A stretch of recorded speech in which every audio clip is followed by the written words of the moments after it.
Speaking of Right. pendency of cases in the Supreme Court, how bad is the scenario?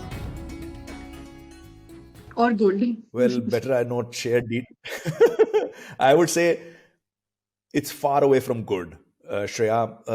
Until about 4 months back, there were about 71,000 cases pending before the Supreme Court, out of which 56,000 being civil matters and 15,000, 15,000 were criminal matters.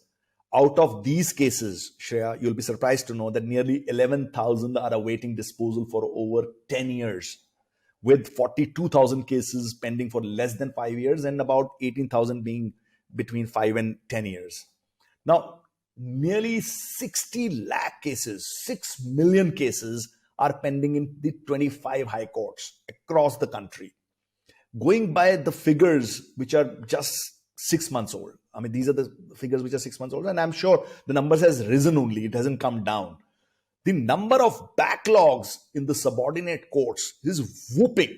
It's 4.13 crores, 41.3 million cases. Now, if we were to add up the backlogs of all the courts, Shreya, the number rises to approximately 50 million or 5 crore cases. Now, these figures are nothing but devastating. Or if I may say, so these numbers are a blot on the face of rule of law and administration of justice.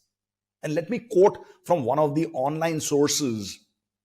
In 2018, Niti Aayog had brought out a strategy paper where it was concluded that at the then prevailing rate, beg your pardon, of 2018 of disposal of cases in our courts, it would take more than 324 years to clear the backlog. Can you believe it? 324 years to clear the backlog. So where are we today? If law minister is making noise, I think it's quite justified in that sense. I'm not blaming judiciary even for a moment, but at the same time, I have to say that somebody has to ponder, somebody has to introspect that where things have gone wrong, what reforms have not taken place.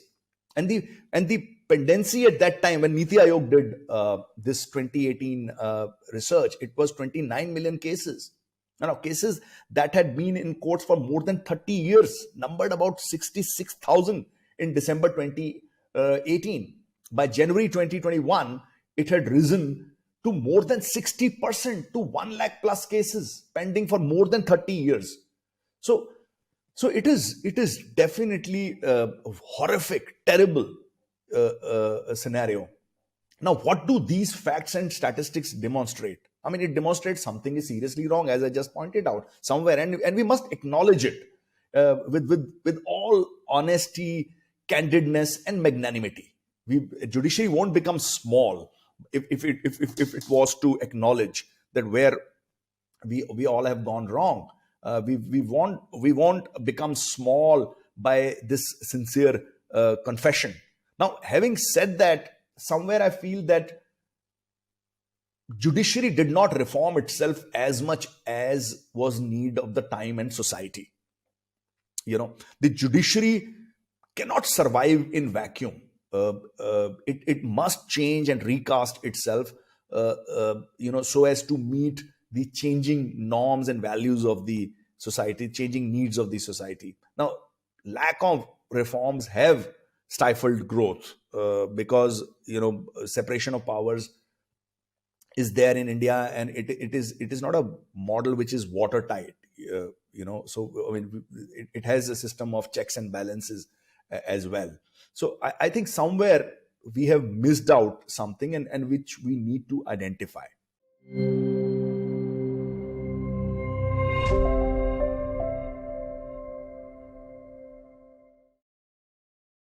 Please remember to subscribe to us and switch on the notifications for this channel. For our other social media links, more content, and to support our work, please visit citti.net. Dhanyavad.